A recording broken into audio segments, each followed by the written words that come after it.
I think it's time. That's what I've kind of come to. Is like, let's reframe this. Like, let's stop pushing away and stop. It's almost like a kid defying their parents when their parents say, like, hey, you should do this, it'd be good for you. You shouldn't do that, it'll be bad for you. And then we're like, no, I'm gonna do it my way.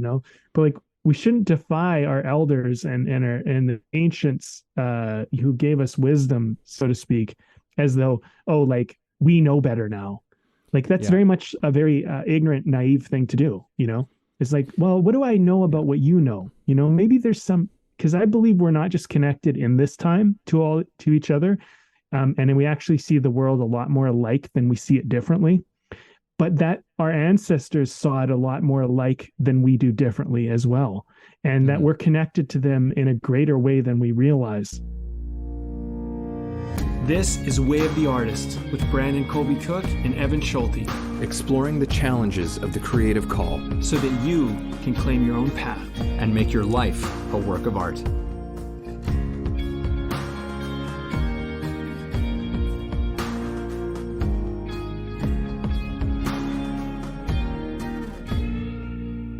Welcome to the show, everybody. We are doing another episode. This one, we title these things. I was just thinking about that, Evan.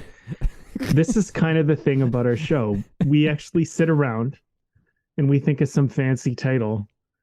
And it's just actually just dawned on me how kind of that's funny. Like like, but this is part of how Evan and I work. We're trying to go like, okay, there's a lot of things to talk about. What do we talk about? Where do we direct this? And we come up with some title, which often doesn't quite give you the. Sometimes it doesn't give you any clarity on what the hell we're about to get into, which is probably true for this moment. But this one's called "The Things We Need to Hear Most," and I really enjoyed the conversation we had leading up to this. And maybe the title doesn't really clarify what we actually talked about, but we're going to get into it. And there's been some interesting insights, I'd say, that we had this week, which kind of got us to this point. But I think the main message here, just to kind of clarify, I guess, what we're trying to talk about is that, well, you can add your part, Evan, but I'll say this is the way I'm interpreting it. We have these wisdoms that we learn in our life, and almost like advice that we would give to someone else. And that's the advice we often need to follow ourselves. That's the advice we need to pay attention to, we need to listen to. And sometimes we just need a chance to check in with ourselves to get that advice, to be able to like recognize that, hey, you know what? Maybe I already have the answer inside of me if I just take a moment with myself and ask some questions and listen and maybe pray or maybe meditate, whatever that might be for you. Maybe it's just get out in nature and or get away from all the distractions.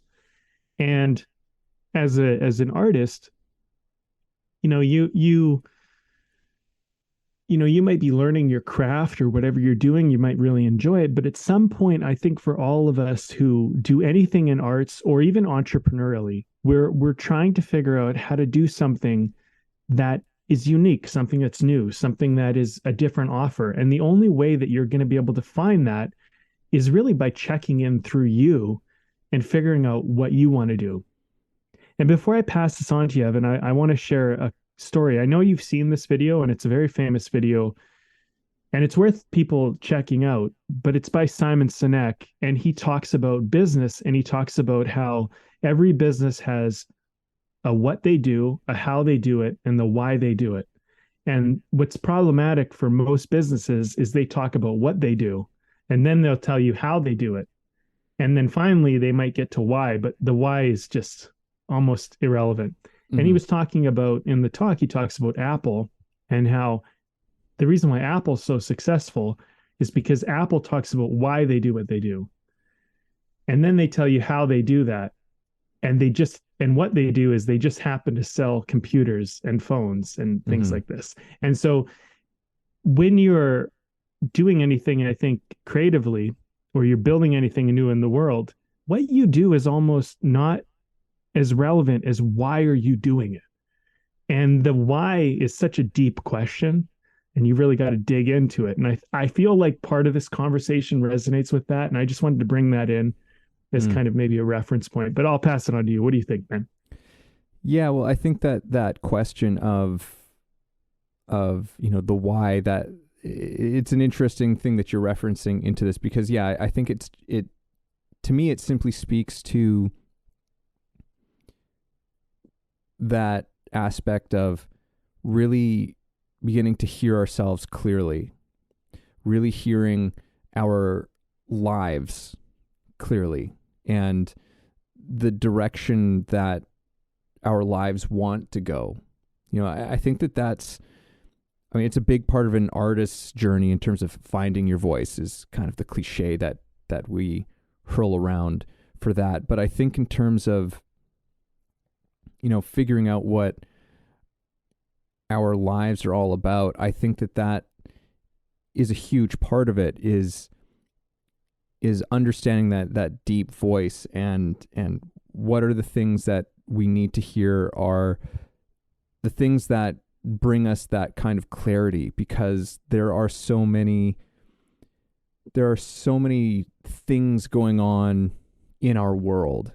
There's so many big motions and movements, which, yes, we're certainly a part of, and we need to be aware of. But I think that so often, and probably to a certain extent unnecessarily, we get too caught up in certain things that just confuse us from our gifts, our strengths, our calling, purpose, I don't know, whatever you want to call it, whatever words resonate with you the most.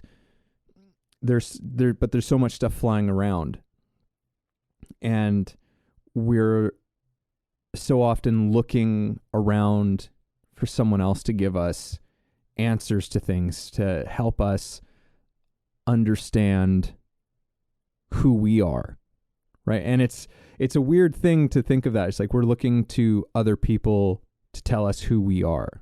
And very often we can look at our own actions and how we're going about things and see that in how many different ways, some more obvious and some more subtle, that we're actually doing this in our lives all the time, looking for someone to give us answers to things. And as you were saying off the top of this, very often, and this is a bit of insight into the podcast, I think, as well, at least from my end of things, very often the stuff that I'm saying, or maybe not even just in this podcast, but in conversations I have with friends and family, and when people are going through a challenging time, and we're getting into a deep conversation, or I'm trying to help somebody out, very often the things that I'm saying, while I am trying to say something that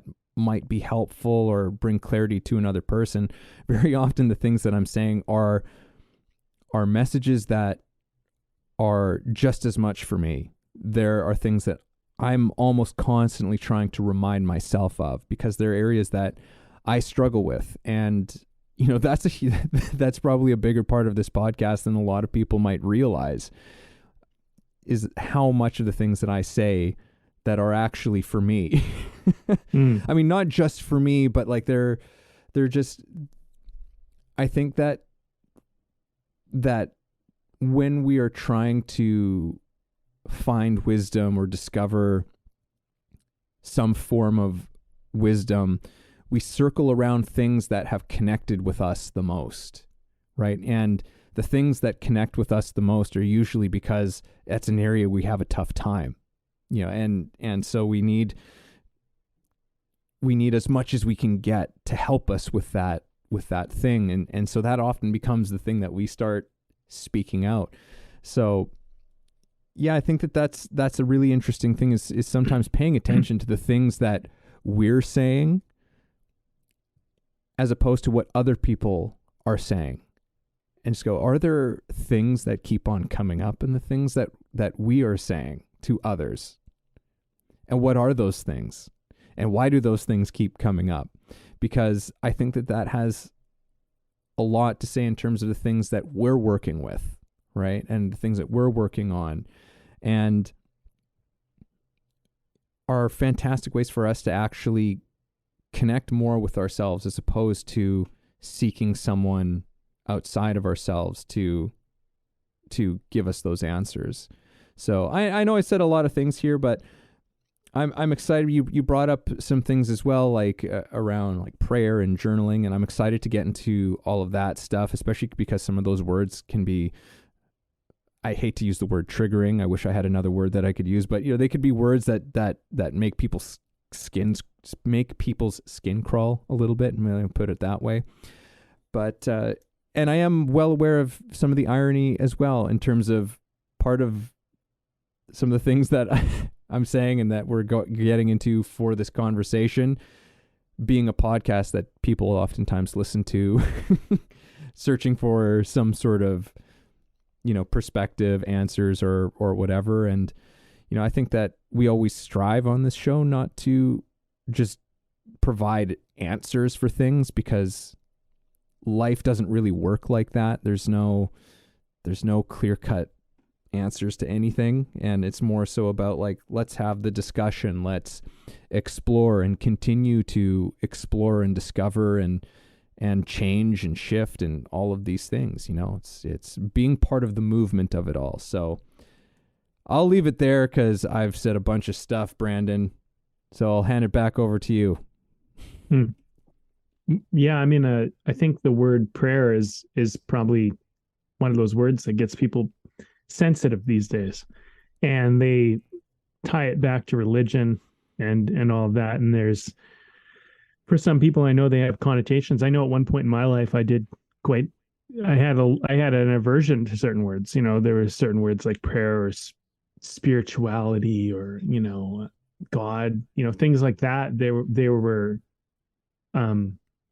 were difficult for me to navigate, because one of the big things for me is I didn't want to get caught into groupthink, and I didn't want to get caught into being pressured to do anything that, and I didn't want to be guilted.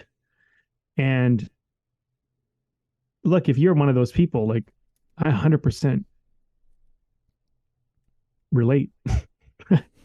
And you shouldn't be, honestly. You shouldn't be ever guilted. You shouldn't be pressured. None of that stuff should happen. So if words are, if they're bringing up something for you, all I can say is just like, sometimes good words get, I want to say they get negative connotations, or they get kind of poisoned in our minds because they're not used the right way, but it's not the word's fault, and the word still carries power.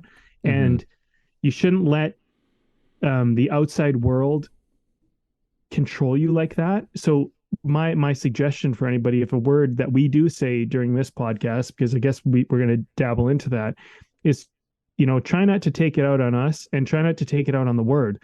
The word is still powerful, and whatever your world around that word is, that's what needs to be called into question, not the word itself.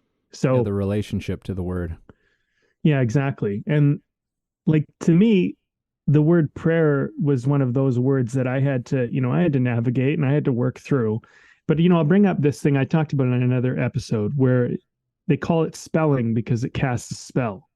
And, there are spells that you get to cast with the words that you have available to you. And really, you can, in a lot of ways, you could argue that you can only cast spells based on the words that you have. So why deny yourself a very powerful spell that could help you and heal you and clarify for you and do all these wonderful things for you, just because someone used that spell maybe in a way that wasn't so good at one time? You know what I mean? It doesn't make the spell bad. It just makes the way they used it bad. And you should separate things from that. Like, for example, you could use the word knife. Some people use knife to cut their steak, to do surgery, to do wonderful things. Some people use it to hurt people. Does it make a knife a scary thing and a bad thing in and of itself? No, but used appropriately, it's a powerful tool. So when we're talking about words, if you ever feel triggered, on this podcast with, something we use like prayer or whatever, God, for example, that's a very sensitive word for many people. And I get that. And not people who say don't even believe in God. Sometimes people, it's like, well, my God, and this God's no good. And, there's all these varying things. So look, at the end of the day, your version of it is all that really matters. And if people are misusing something out there, don't let them strip you of it just because they have been abusing it, or maybe you saw it abused or whatever. That's just some advice I would say, because I do feel like, you're saying we need to hear what we would say. I think sometimes I need to hear what I have to say right now.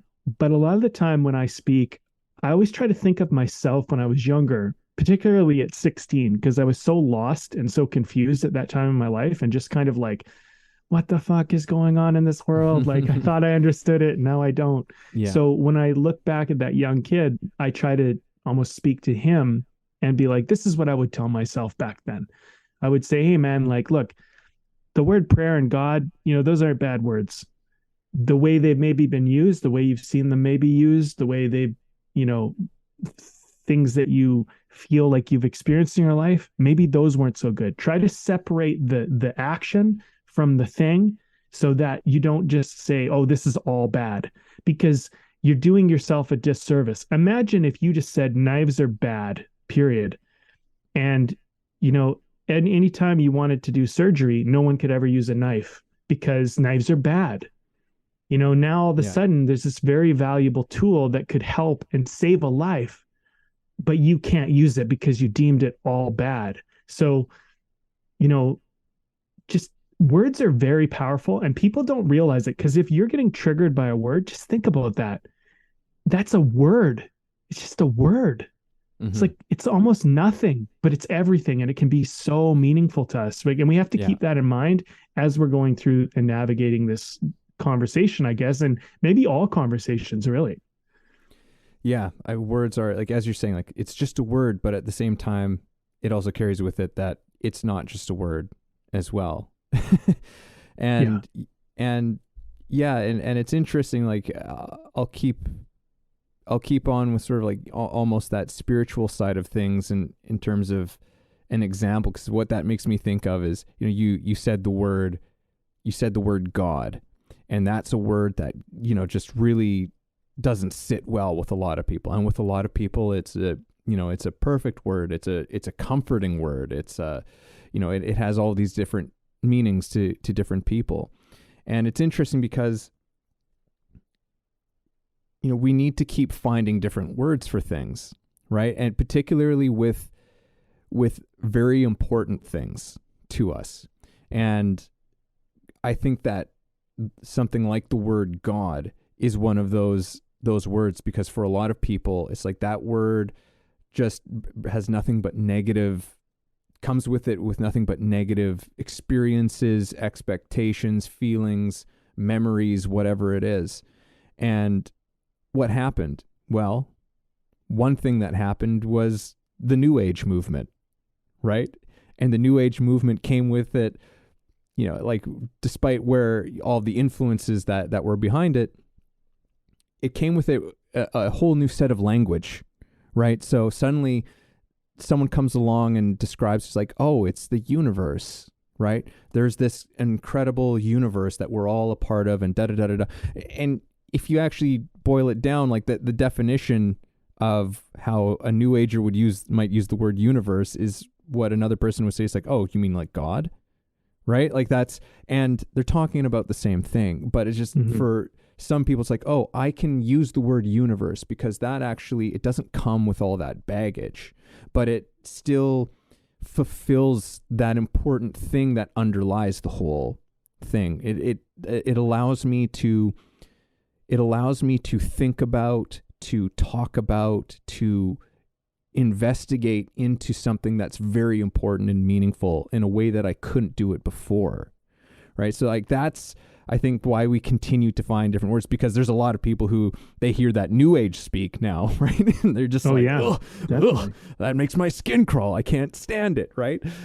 And we keep on finding different words, and so that's even in one thing in my book. One of the first things I had to address, because I very much very quite directly am talking about spiritual matters in it, and how that pertains to an actor. And one of the very first things I went into there is like, here's a bunch of words. I just came out and I didn't even cover probably even close to how many words there are for this thing that we might call spirit or God or all of these things. But it was like, hey, use whatever, like, this is the word I'm going to be using in this book, but please, like, substitute that in your mind with the word if this is just too, like, if it doesn't allow you to enter into this conversation at all, use the word that works for you. And so maybe this is a good time to talk about this thing of prayer.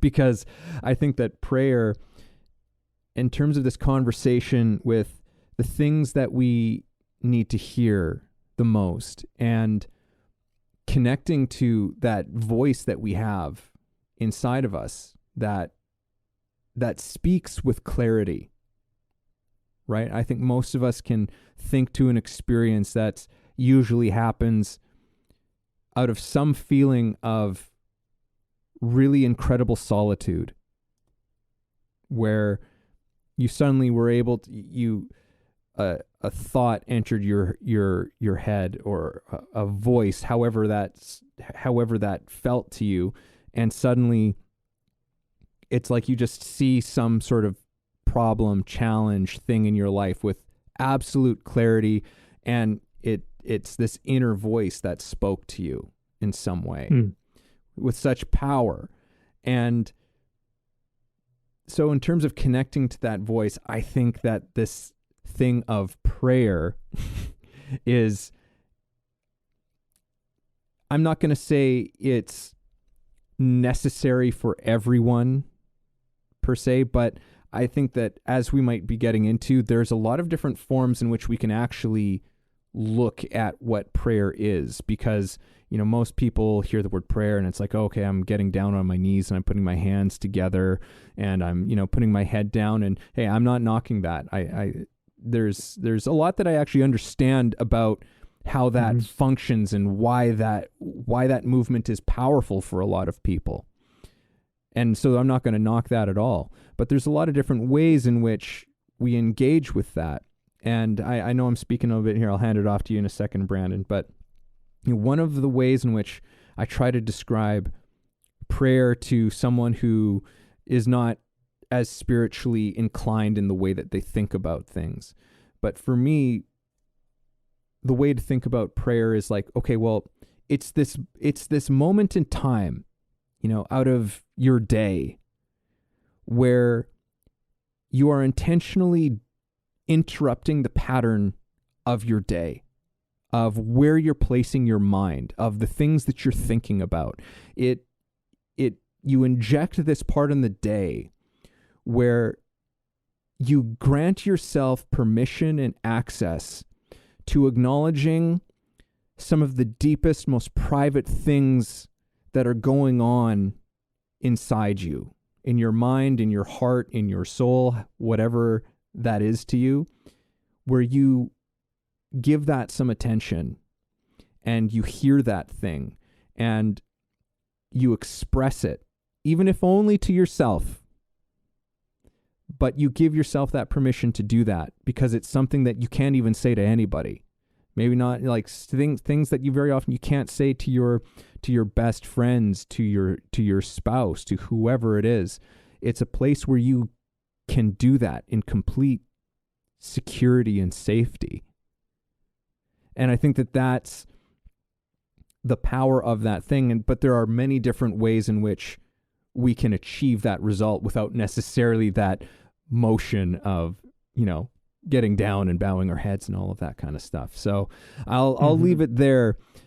And as far as, but I wanted to just maybe, set the stage a little bit for what is, at least for me, what is prayer actually about? What is it actually doing, and how does that actually function in a more pragmatic kind of way in our lives?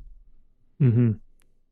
Well, one thing I'd like to mention is, something I've learned about prayer, and just a way of looking at it, because that whole sitting down on your knees or getting down on your knees, putting your hands together, looking up to the sky, whatever that might be for you. um some people might think, well, that's just such a it's just such a big deal, but the whole, like, try to understand where people come from it, because we're all doing the same things ultimately. I think what people don't realize is that we just have a different way of doing it. So something that I learned about prayer, when people do these kind of almost, um they have like this, like this way that might seem weird to you.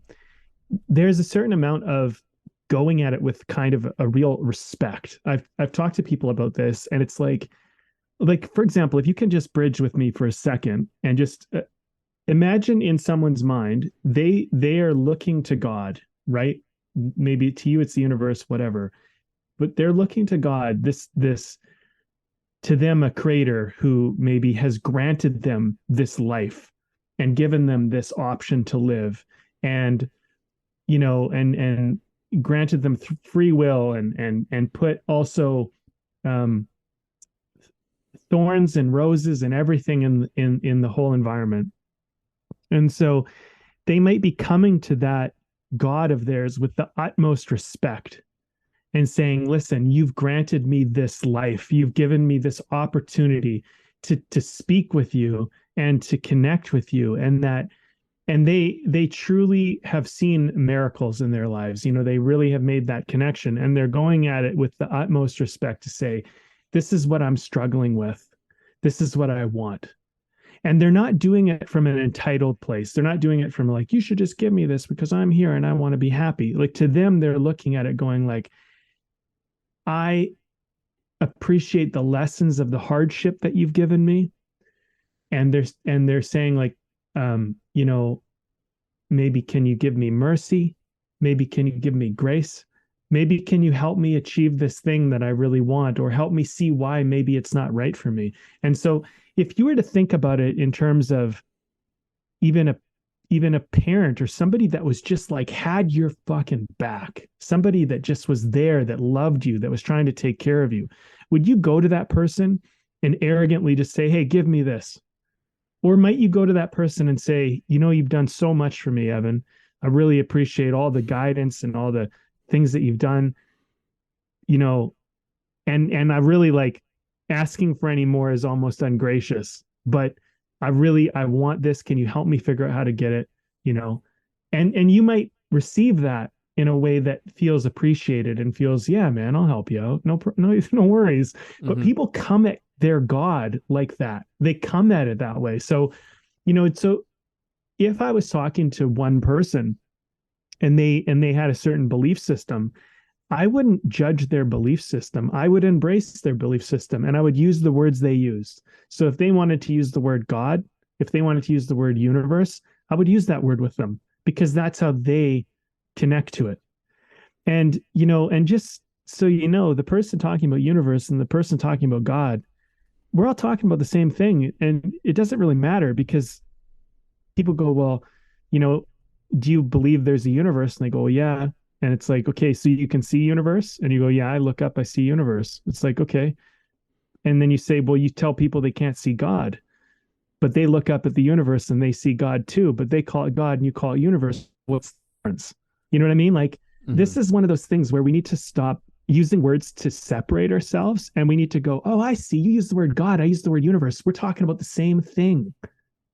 We're talking about essentially the same ideas here. And then people will get caught in the nuances. Well, you're saying I have to do this and I have to do that and whatever. It's like, look, at the end of the day, you don't really get to tell anybody what to do, but you can advise them and say, hey, look, you know what? This is going to be better for you. This is going to be worse. Like, I can tell people all day, and I'll tell you this from personal experience: don't steal. And people will still steal. And I can tell you all day that it's like, listen, you never get away with it. I can promise you that theft, you never get away with it. And also speaking poorly behind someone's back, you never get away with it. Someone always knows. And it's the higher version of you, whatever you want to call that, something you always knows. You never get away with the bad thing. And I can try to make a point as to why that is. But if you look at like a lot of these wisdoms and stuff that a lot of us reject and we fight against, and we go, I don't want to be controlled. It's yes, you shouldn't be controlled and you shouldn't be manipulated by anybody to like be under their thumb or let them have power over you. But if it's good for you and you can connect why it's good for you, then it's not a bad rule to follow because it's a rule that's helping you. So, you shouldn't do something just because someone tells you, hey, do this or don't do that. One of the things about, say, theft, which is so bad for people, is they don't realize the cost because they think they got away with it. And so someone like myself who says, look, guys, don't steal, people go, well, whatever, like, who cares? I got away with it. No one knows, blah, blah, blah. The thing is, what I'm going to tell you is, and the fact that there's cost that comes with that. And so like we can kind of go back and forth and go like, well, is stealing okay? When is it okay? Whatever. We can get into the moral philosophy of all that. But at the end of the day, I mean, we all kind of look at it and we go, look, stealing isn't really good, is it? Yeah. And you're going to have to dig into why it's not good. And if all you want to do is just go, I wanted it, I'm going to take it because it's an option. Well, that's the world you live in. You live in a world where people just take what they want when they want it. And it's a double-edged sword. So yeah, you got the benefit when you got it, but remember, you're living in a world where people will steal from you too. That's what you're creating. So, you create, there's a saying I heard a friend say to me once, is that hell is not somewhere you go, it's something you carry with you. And I always try to think of that when I think of, old time wisdoms, let's call them old time wisdoms, because we all kind of agree. We're all like, yeah, don't steal, don't murder, don't do this shit. And we don't always know why to the deepest level, but we're like, yeah, do this, don't do that. It doesn't make you religious, and it doesn't make it a bad thing because some religion is telling you to do it. It's just, there's certain wisdoms, and you might need to connect to why you do or don't do these things, why you pray or don't pray. But like, don't do it because it's like, ugh, like, I don't like that these people do it, because maybe you do it and you don't realize that you just do it in a different way. Yeah. It's interesting you bringing up the whole thing about theft, like don't steal and those kinds of things. And it's interesting because I think about people who I've known throughout my life who are people who would steal, things that a lot of us would consider, kind of trivial or something, or, just characters who, yeah, like they're constantly skirting the, that line of, I guess, ethics in a way. And these were all people who had a lot of very good and justified reasons to why they were allowing themselves to do this thing, right? And why they were giving themselves the permission to do something that's, yeah, like not like stealing, right? And it's like, okay, I hear your reasoning behind it all. But one of the things that occurs to me about all of those people who I've known is that these were pretty high conflict people. Like there was always something going on in these people's lives, some problem, conflict, some issue that they were having to confront, and were usually very sort of irritable people, very, very reactive, could just get fly off the handle on a comment. And so it's interesting what the point that you're bringing up, because like, yeah, it's like I've actually seen just in my own personal experience that people who are generally engaged with those types of things, they are kind of carrying around this hell with them. They're not as peaceful as people who generally like aren't engaged in stuff like that, right? Like there's a price to pay, and living in a higher state of irritability in your life is, that's that's a less enjoyable, happy life to be engaged with, right? So, Well, yeah, it's interesting. there's other consequences that come with sometimes these actions that we don't foresee. Like, um, just while we're on the stealing topic, it lowers your self-esteem, in my opinion, because what it tells you is that you can't get it on your own.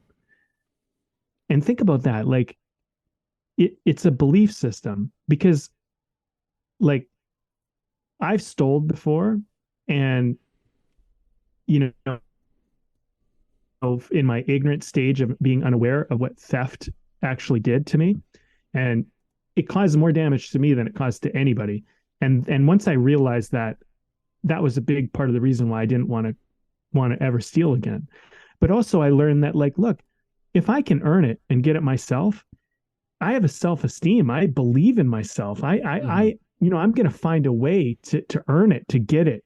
And I'm never going to feel bad about having it. I'm never going to feel like it wasn't mine because I figured out how to get it in a way that was right, that was good, And I don't know if you've been stolen from, but it sucks.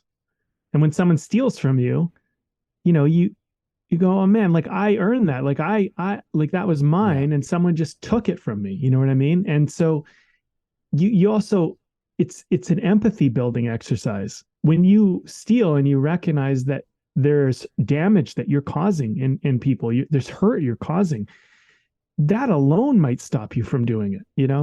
The same with lying. Like lying's another one. Like lying is very tricky because we justify lying like, oh, I want to protect people, and there's tact and there's all sorts of ways in which we can look at, there's nuance, let's put it that way. But if you lie and you think, oh, I got away with that, you didn't get away with it. I'm telling you, like, it's going to catch up to you. And I've lied before and I'm embarrassed about it now. Like I've done it and it's stupid. I look at it and I'm like, Brandon, at the time, I honestly thought I was getting away with something. You know what I mean? But the thing is, even if you do get away with it, you don't ever get away with it. You lied. And what it does is, to me, I think of us as built on a foundation. And whenever you build yourself up on the foundation of a lie, you built yourself up on a card, like a house of cards. And it doesn't take much to get that blown over, to get that knocked down. It's not sturdy. It's not solid. So if you keep lying, you're going to build yourself up, and you might be like, hey, look at me, I'm so great.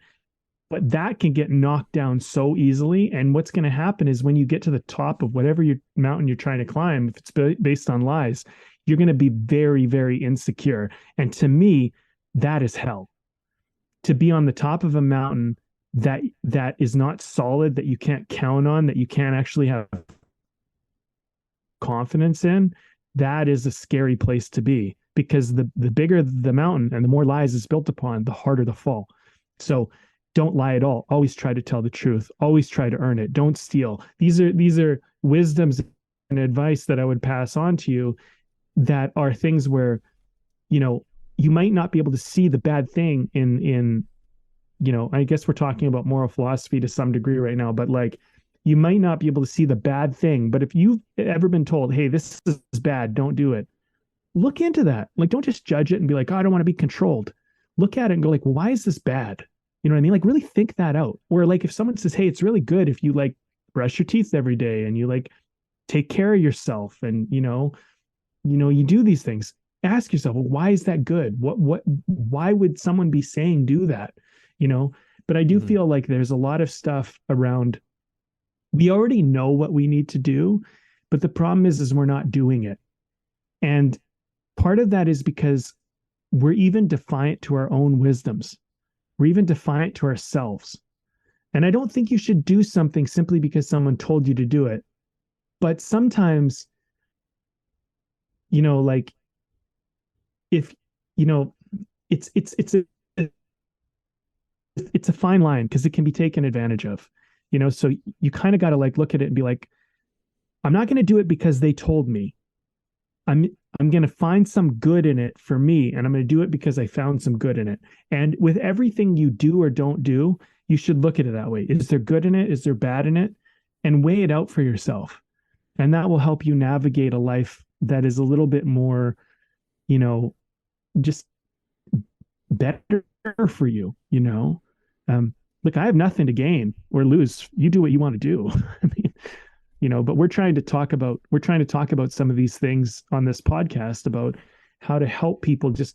I just want people to live a happy and fulfilled life because I want to do the same. And so when I share this advice, I mean, at the same time I share it with someone else, it's a reminder to me. Yeah. That's a good That's a good reminder that I remember that, you know. Mm-hmm.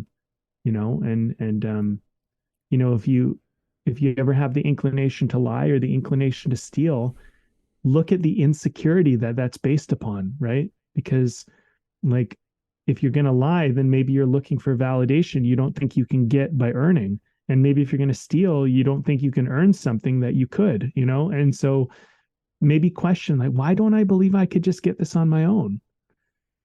You know, because that's a much better question. If you just steal, then you're gonna dodge the chance to investigate that. Hey everybody, this is Evan, and this episode is brought to you by my book. Yes, I recently released a book called The Actor's Awakening: Connecting Spirituality to Craft. Expand yourself as an actor and your craft through a spiritual perspective. Take a journey that will explore universal philosophies and insights to help you understand human nature in a profound way, and develop practices to take your work to another level. Again, that's The Actor's Awakening: Connecting Spirituality to Craft, available on Kindle and paperback on Amazon. And as always, if you like the show, please subscribe. Yeah. Or why is it that I think that I need this? Even sometimes, you know, another really good question. You know, there could be all kinds of questions that to raise in terms of why you feel you need to compromise yourself, your ethics, your integrity. And again, we can convince ourselves of anything and fool ourselves of nothing, right? Like, and it's the justifications that we can come up with for what is ultimately bad behavior, or something that goes like, I don't want to say this is like some universal principle or of ethics or anything like that, but things that we know deep down, we're like, yeah, no, I should not be doing this. This is not a good thing for me to be doing, you know, and asking questions around, okay, so why is it that you are trying to justify doing this? And is that necessary? Like just investigating what is behind this whole movement that is going on, that I'm even in this position at this moment where I'm seriously thinking about doing this. I want to kind of shift gears and come back to something. Yeah, it was a good tangent. Yeah, no, it was. I liked it. It was a good tangent. I'm glad we followed that one down.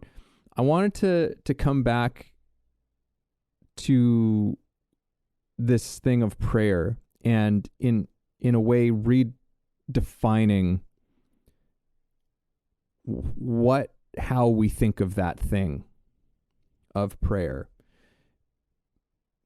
in like a new sort of, I guess, with this conversation as to like, okay, so it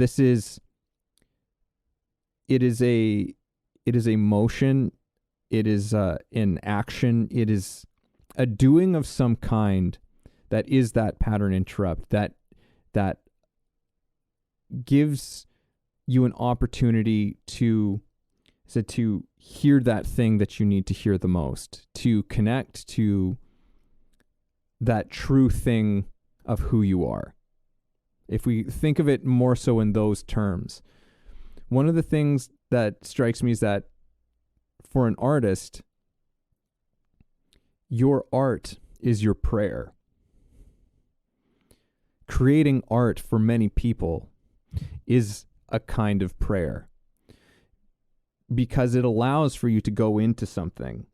The artist is very, you know, I think that there's a misconception very often about art and artists, that an artist just has this completed idea formed in their, like, completely formed, and then they just put it out there and they're like, yes, I'm sending this message to the public, to to my audience at large, and I'm going to deliver this message to them through my art. And certainly there can be, and is, and it's an important aspect of a type of intention to what you're doing.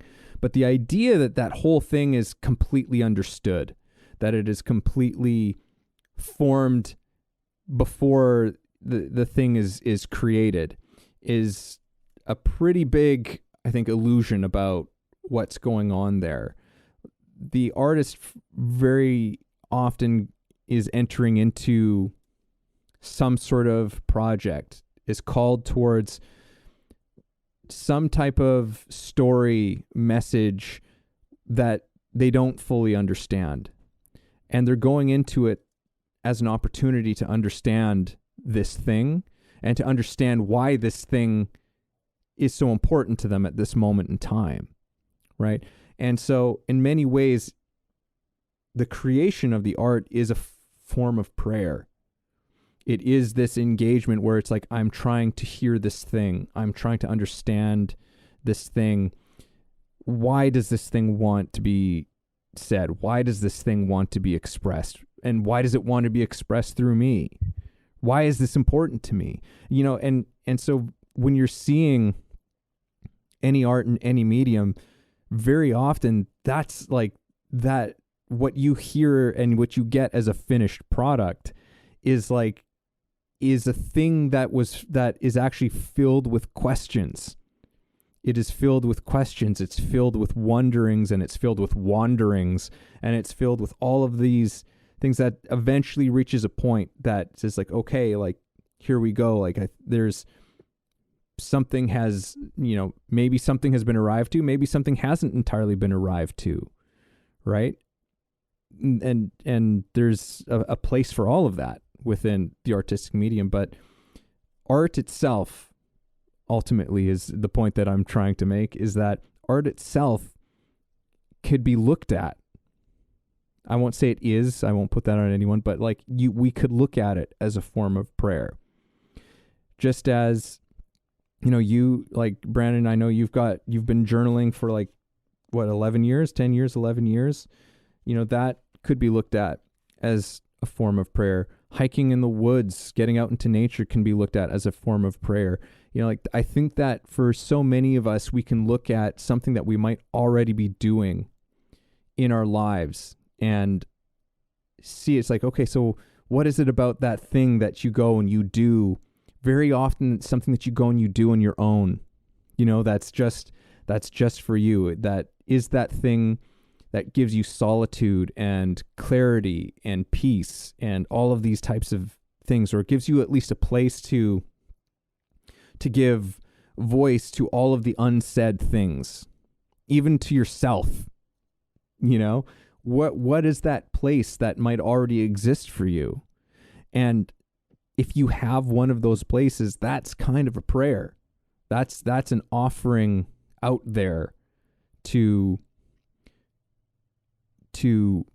hearing and understanding yourself and your place and all of these things on a deeper level. So I want to open that one up, Brandon. Yeah, I hear that. I think when you're creating something, I don't know. I mean, for me, let me kind of talk about my process. Maybe this will help me get into this. For me, I almost always have a vision, something in my mind. I'm very visual, and I find that my art comes to me primarily through visuals. It might be cued by music, or it might be cued by some environmental thing going on, but ultimately I begin to see it, and then it begins to manifest in some form. And like, I think when you are inclined to tell a story, you don't always know why you have this like inclination to tell that story, or maybe it's paint that painting or whatever it might be. But that inclination is not always understood. And I think that's kind of like part of prayer is dealing with things you don't understand. And I think that's something that, like, we're talking about kind of taking this word back in a more modernized and maybe more powerful way for people so they can use it again, is to say, like, look, I don't know, if you believe in God or you believe in the universe, I mean, you might just say, like, why are you showing me this? Why do you why do you want me to see this? Or if you're just somebody who just thinks that you're, it's coming through you or whatever, it's like, why do I want me to see this? Why am I bringing this up? Why is this happening? You know what I mean? And like, that can be, that becomes like, prayer can be very much an investigation. And it can also be like, oh man, I really want to do this thing, but I don't know how. Prayer can be like, how do I do it? I really want to do it. How do I do it? And I think in our culture, one of the challenges that a lot of us face is that we're so distracted by everything.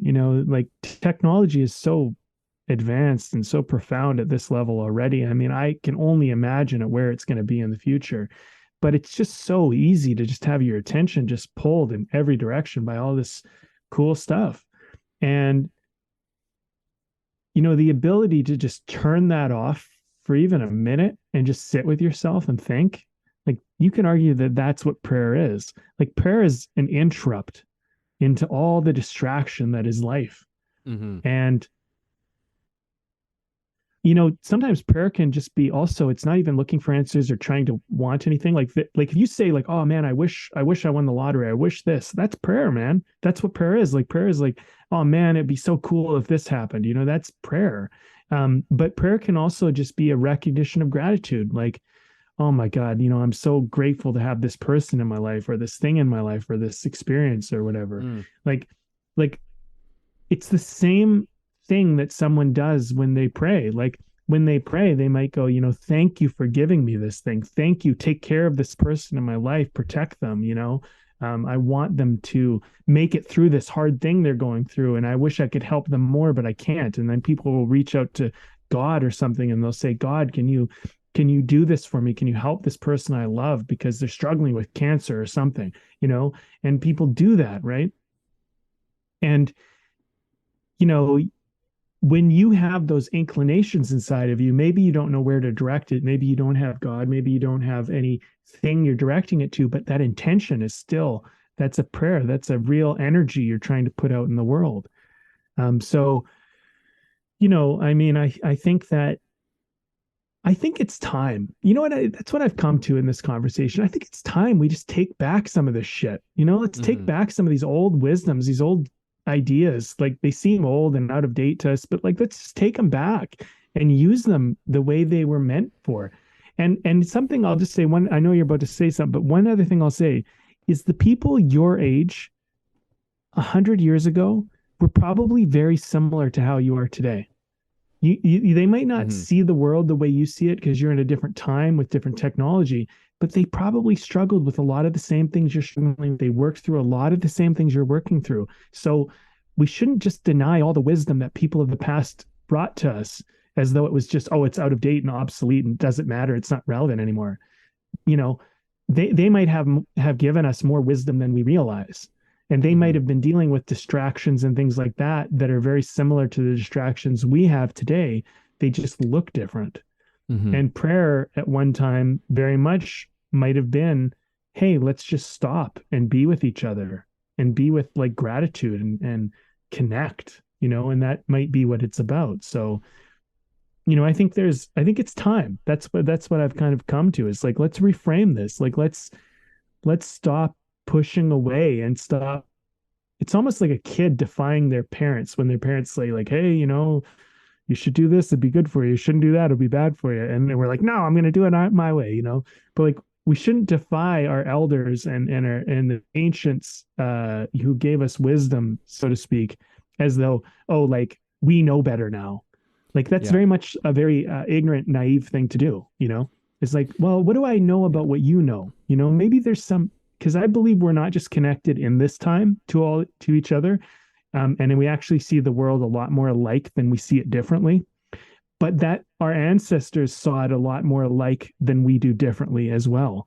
And that we're connected to them in a greater way than we realize. Yeah, there's tremendous power to these things, and we would be foolish to ignore them completely. And this is like a bit of a side thought, but when you think of our ancestors, in a way, our ancestors, they had fewer distractions, and so there was a lot of time to really think and ponder and contemplate a lot of sort of the nature of existence. And I mean, it's fascinating where a lot of some of the most sort of perennial wisdoms came from a certain period of time, from different corners of the world, right? Not that there weren't distractions, of course, and as you're saying, I think that we're more alike to our ancestors than we're not, right? It's, I think, a lot of the specifics of the time and place and technology, they're all kind of window dressing to, the larger question of what it is to be human. And, you said something, Brandon, you mentioned something about, when prayer and your deepest wish or something like that. It's where you can go and you can say the thing that you really want. And, I think that it's one of those places where it's like, it's a place where all of our deepests go. It's where you have a place to go and express the deepest fear, the deepest hope, the deepest shame, the deepest, like all of the deepests that are just too much to be said to another human being for us, because there's still too much that's we don't have clarity on, that we're just too unresolved on. But it's like it's a place where that can go. And however you think about that, I think that even if we were to look at it just on a purely psychological level, we can probably acknowledge that there's like, oh yeah, there's some real benefit to that. There's some real benefit to just being able to admit to something, to be able to express it, even if only it's to yourself, right? This thing. And because then it's not something that's completely in the dark and something that we are completely ignorant to or trying to push aside. It's us directly and voluntarily acknowledging something, right? I think that, if I were to offer any sort of perspective on the idea of prayer being offered to someone, is that it's like, well, I think that it can be very helpful to think about, well, what if there was this being who already knows all of these things about you, who already knows all of these secrets, and loves you unconditionally despite it all.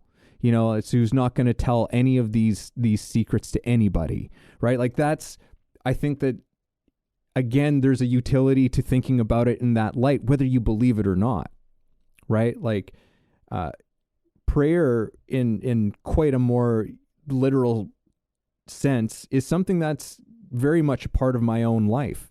And I can say that, like, yeah, I don't know what I'm praying to, who I'm praying to necessarily, but there's this aspect of it where it's like that, the idea of that sort of there being the presence of this sort of being is helpful. Like it helps me to actually say the things to get into some of the things that I don't know if I would otherwise be able to access. So I think that, in many ways, that's part of the wisdom of it, whether it's like that's got nothing to do with what you believe in or not, that I don't think it necessarily requires you to believe anything. It's simply it's almost like a thought experiment. It's almost like an as if, which is something that actors work with a lot. It's as if this was true. Try doing this as if this were actually the case. What happens? What would you be what would you be willing to say? What would you be willing to acknowledge in this circumstance that you might not otherwise be able to, right? And going into that with, completely openly and vulnerably and willingly, and seeing what happens, right? I think that that's in many ways part of, again, the function of something like that, something that's very useful, even taken outside of any sort of religious notions about it. Can we look at it just in terms of almost a utilitarian kind of a way?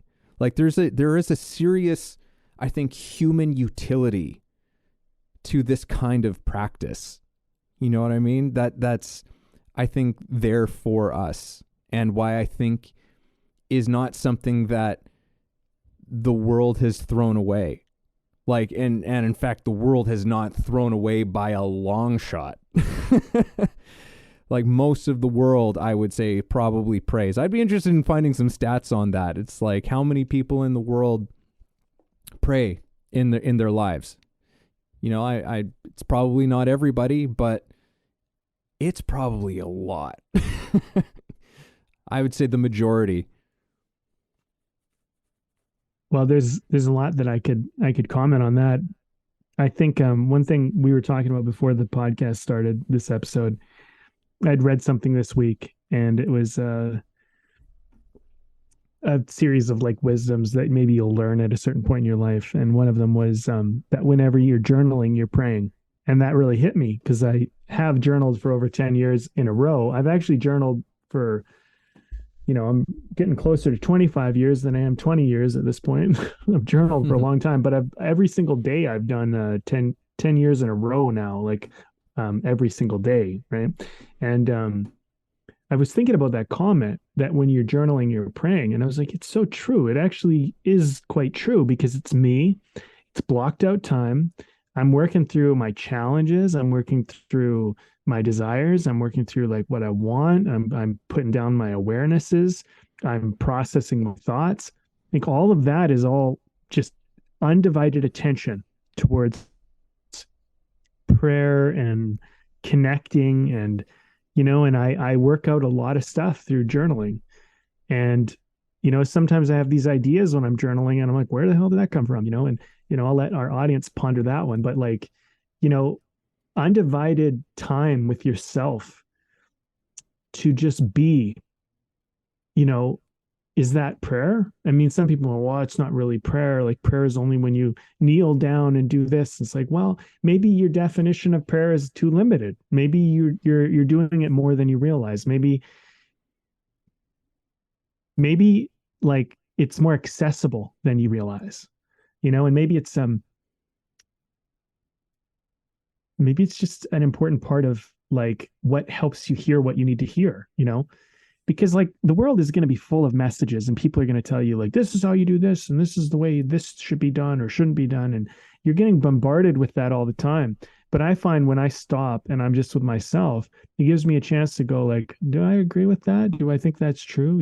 Like, and here's why I do, and here's why I don't. And like, okay. And I resolve something usually by the end of a journal entry. I give myself half an hour every day, at least. That's kind of that's what I stick to. But even if you gave yourself 5 minutes every day and you just said, I want to come to a resolution on a thought every day. I mean, is that not prayer? Is that not undivided attention with you connected to your higher self, your voice? You're like, what is that? Right. And I think that, I think like one of the lessons that I'm kind of walking away from this episode is, it's just like you have access to your own wisdom and authority. And you might be confused and you might not know the answers, but give yourself a chance to like sit with you and maybe figure out if you maybe do, like, it kind of goes back to our last episode, you know more than you think you do. And it's kind of true. I mean, it's like, you really do, more than you think, and maybe you got to just give yourself a chance. And I'll further this point on art. Like art is so much about sitting with yourself, trying to create something, especially if you're being like the visionary or the creator of the thing, is coming up with the idea. Um, if you explore these things inside of yourself, you might realize you have more of a grip on this creative inclination that you have, right?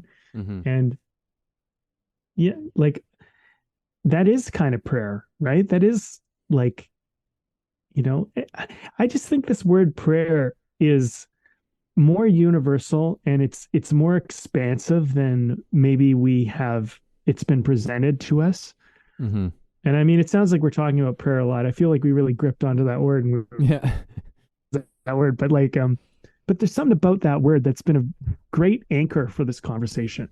It's been a great way for us to kind of play with an idea, to think about how do we help each other and help others listen to their own heart a little bit more, Yeah. and trust themselves a little bit more, and stop delegating all the authority of your life outward all the time, Yeah. to people, right? But if you maybe like delegate it out to, this either in higher internal self or God or the universe, or, just the ether of your existence, maybe you're going to come up with something a little more genuine, a little more authentic, and a little more real to you. Because I can tell you, like, everybody has an opinion. Like, you talk to anybody and they'll tell you, oh, this is what I think, this is what I think. But if you keep looking to what other people think, I mean, when are you ever going to hear your own voice? Mm-hmm. Right? That's kind of my question. I think like what we're talking about a little bit is like sometimes maybe the answer is listening to your own voice and not listening to everyone else's, Yeah. Man, yeah. We should probably wrap this one up here fairly soon, but there's a few other things that come up for me. And one thing is, we really did grab onto that word prayer, and in terms of finding words, it might have been good to have offered some other words for this thing, but I think that something like inquiry or reflection or contemplation, like these might be more secular type of words that are not as offensive to some people's sensibilities. So again, I hope if you're still with us and listening, if prayer is a word that sends chills down your spine, I hope that you found an adequate substitute word in the meantime as we've been going into this, and get where we're coming from, because neither of us are putting forward any sort of religious assertions in this at all, because it's just not who we are. But in terms of, as you were saying before, Brandon, like trying to, how do we claim some of these things back for ourselves in a way that serves us and functions for us in a way that there was an original intention or a seed of something that was there to actually help us out. And the other thing that I wanted to say in terms of some of this, and coming back to this word prayer, there's an aspect to it as well, in my own understanding, of humility, right? There's this part of that whole thing of recognizing sort of our own limitations, right? Like where we again voluntarily almost humble ourselves, and maybe more specifically where we are humbling our egos. We are humbling this part of ourselves that just takes itself too seriously, right? And wants to be a big deal. And, that's another one of those, I think, wisdoms that has existed for a long time about learning to be truly humble in your life, because there's a very strong correlation between that and having a joyful life. Because the truth is when you think about trying to be a big deal, when you think about, or if you are a big deal, trying to remain a big deal, man, that's a lot of stress. That's a lot of trying to hold up an image of yourself, as opposed to abandoning that whole idea of being a big deal. And you can really allow yourself to just be the person that you are. And that doesn't, and with that doesn't mean, because I think a lot of people hear that and they go, it's just like, oh, okay, so, you never accomplish anything or achieve anything. It's like, no, I don't think so at all. I think that you actually give yourself a better chance at really accomplishing some pretty extraordinary things. But the thing, you actually give yourself a better shot, not just in accomplishing things, but in staying in a sort of successful place, because you're not consumed and pouring energy into trying to maintain some sort of an image of yourself during that whole process. If you remain humble in the whole process, you can accept the things that come your way with real and true gratitude. And there's something about that, like when we see, people who are very successful, who are not just fake humble and fake grateful and gracious, but who genuinely come from that place. And those are the kinds of people that we go, just like, I will follow you. I will, you are actually a living example, because you're not full of shit, and we can sense that kind of thing. So anyhow, this is, well, it makes you trustworthy. Yeah. Humility makes you trustworthy, because none of us are perfect. And I think that's the, and but I think that's it's also part of the reason why it's, sorry, go ahead.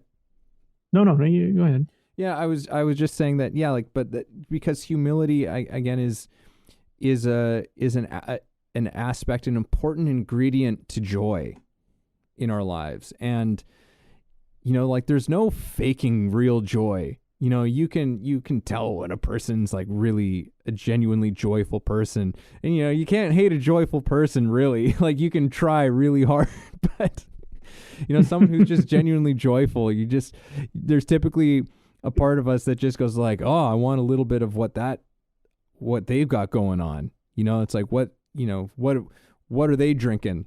I want some of what they're on. And I don't know. That's well, I would argue that some people do hate joyful people. They but do, but it's an envy situation. It's But I mean, they're out there. Yeah.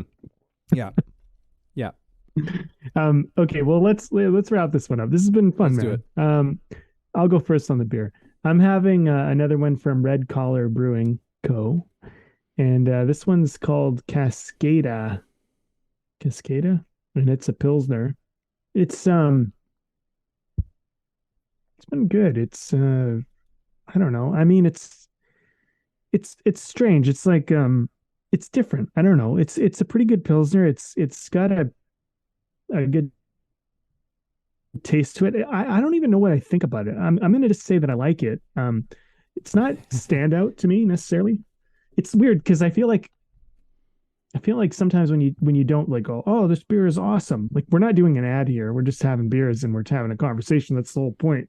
But I don't even know what to say. I mean, I'm just feeling like I'm liking it. I'm enjoying it. It's been a good beer. I wouldn't want to overpromise, but it's definitely, let's put it this way. It's a fulfilling Pilsner. It's been good, and I don't always have Pilsners, but it's been a good, tasty little beer, and it's been good for this conversation. So I have enjoyed everything I've had from Red Collar Brewing. I will say that. So every beer that I've had, which has been a few now, has been really good, and I'm quite happy with their selection. So, there you go. That's what I'm having. Beautiful. I'm drinking Phillips Cold Snap, which is a Kolsch. So, yeah, just a nice, light, crisp, European style refreshing kind of a beer, and it's great. I love a Kolsch. I think it might actually be my favorite of all the sort of lighter beer options that's out there. It's got just a little something. They got a little something more to them. I don't know what exactly it is, but it's great. It's great. Nice. I like it. Nice. So, all right. Well, closing all right. Well, this one off. Do you have closing thoughts, or do you want me to go first?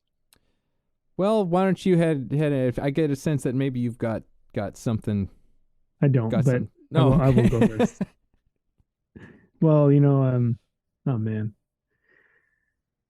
as I've gone through this conversation with you, I think what I would just say to people is like, give yourself credit, maybe carve out some time to be with you, and I don't know, like, I feel like I said a lot of what my closing thoughts were already, so I don't want to like hang out too long in this, but I would say it might be good just to like write it out, and if not write it out, think it out. Like, what are my deep desires? What do I really want? What am I really struggling with? Who do I really care about? What am I really grateful for?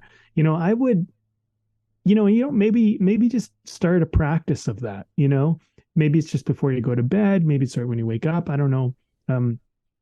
Maybe it's somewhere in the middle of the day. I don't know, but find some time to just be with you and like think about your deep desires, think about your deep challenges. Maybe try to find some solutions or pursue an idea. Maybe it's something like, just think about what you feel is totally out of reach and you wish for, and I think if you do that, you're going to begin to get more of an intimate connection with your deeper sense of self, which I don't think will be a bad investment of your time. I think that's a very good investment of energy. And you don't have to go over it doesn't have to be this big, massive thing, even if it's just a minute or a few minutes every day. I mean, that would be better than nothing. And I think that, I'll just finish with this thought. I think you deserve it. I think the big lesson I think that I've realized as I've kind of gone through life is people don't really realize that like they're as valuable and incredible as they are. And I think it's kind of sad. And I think like, it's not an ego thing. It's not about arrogance. It's just like, yeah, like you're a human being doing life, doing the best you can, probably working, probably care about some people. Maybe you made some mistakes in life, but you're doing it, you're trying. And like, I just think like, you're doing it, man. You're doing it. Like, so just give yourself a little bit of love, and a little bit of attention. And like, it's, maybe you fucked up a lot, but like, it's okay. You have wishes and desires, and maybe you want to be better. That's great. And explore that. I'd love you to, and I really think that we can change, turn it around. We can change at any time. We can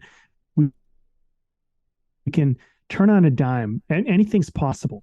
And if you feel like you're out of the game, that's a good time to pray. That's a good time to just be with yourself, a good time to meditate, a good time to, connect with you and go, I want better for myself. Okay, what do you want? What do you want that would be better for yourself? And just explore that. And maybe you can start making that a possibility. Yeah. You're talking about like the things that you wish for, and it's something that I actually don't spend enough time with. It's like, what would I really just truly wish for at this time in my life? And now I'm like, okay, I'm going to go and have to spend some time with that one. So thanks, Brandon. I appreciate that. You're welcome. But yeah, I think that in this conversation, like in terms of walking away from it and takeaways from this conversation is like, for myself, it's really illustrated, just like the importance of certain practices that I already do pretty regularly, but it's really given me a greater appreciation for some of these things. And what is it that I'm really doing when I'm engaged in these things? And I think for anyone listening, it's like, yeah, like find that thing, that place where you do hear those things that you need to hear the most, that come from that voice, wherever you sense where that voice comes from, right? Whether it's from deep within yourself, and whatever the hell that is to you, or maybe it's coming from a wise being out in the ethers for you. Like it doesn't really matter. Work with what works for you in terms of that. But there's no getting around the importance of this kind of engagement in our lives and with ourselves. And it's so important. It's so important for us to find the ways and the practices that help us just connect and hear those things. Because otherwise we're just floating, getting blown around by the desires and the wishes and the wants, and not all of them are benevolent for you, and we're just getting influenced by those things all the time. We need to find the space for us to connect to this thing that we are. So find those things, and there's so many ways to do it. And I'm sure that we've thrown some things out there, and maybe there's some things that you do that we haven't said, or some things that come to mind. Like, I encourage you to explore those things, because they're so important. And again, pay attention as well to the things that you find yourself so often saying to others, because so often that's a message that's continuing to come in that's actually for you. So true. So pay attention to those things, find the practices for yourself, and yeah, just continue. Find the place where all of your deepests go.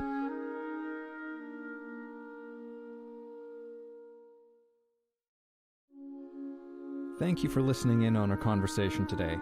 We hope you found something helpful that you can carry forward with you. Head over to our website, wayoftheartist.com, for more free exclusive material and learn about the show. If you haven't already, please support us by subscribing to the show, sharing it with people you know, and keeping compassionate, creative conversation going.